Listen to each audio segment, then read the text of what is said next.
चलिए शुरुआत बड़ी खबर से। शरद पवार के इस्तीफे पर अब अजित पवार का रिएक्शन सामने आया है। उन्होंने कहा है उनका इस्तीफा महज एक नाटक है। पहले भी इस्तीफा देकर वापस ले चुके हैं। जब इस्तीफा देना नहीं चाहते तो बार बार ये ड्रामा क्यों किया जा रहा है। अजित पवार की तरफ से यह सवाल पूछा गया है। शरद पवार के इस्तीफे के पर उन्होंने कहा है कि पहले भी इस्तीफा दे चुके हैं, फिर गायत्री बार बार इस नाटक को दोहराया क्यों जा रहा है। बिल्कुल, तो ये आपको बता दें, शरद पवार के इस्तीफे पर अजित पवार का स्टेटमेंट, जिसमें उन्होंने कहा कि उनका इस्तीफा एक नाटक है।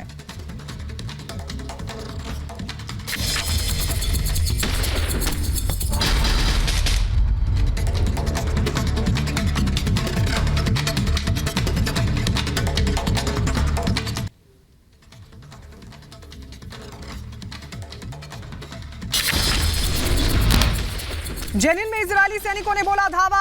आपको बता दें, सवा अल खैर में कई आतंकी ठिकानों पर किया गया जोरदार हमला।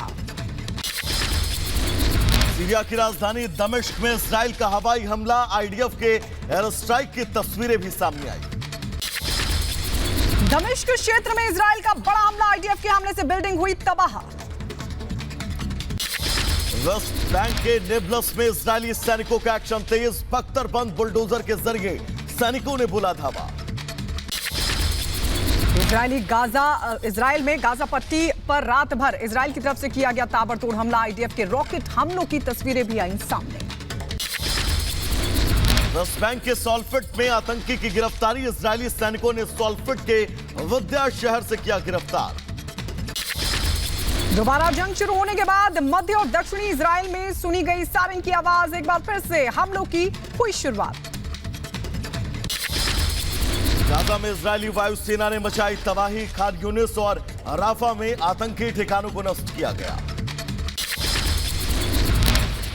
इजरायली सेना ने लेबनान में मौजूद हिजबुल्लाह के ठिकानों को किया नष्ट, इजराइल के खिलाफ हमले में आईडीएफ ने की कार्रवाई। उधर युद्ध विराम के बाद तेल अवीव में इजराइल का डिफेंस सिस्टम एक्टिव, गाजा से दागे गए कई रॉकेटों को नष्ट किया गया।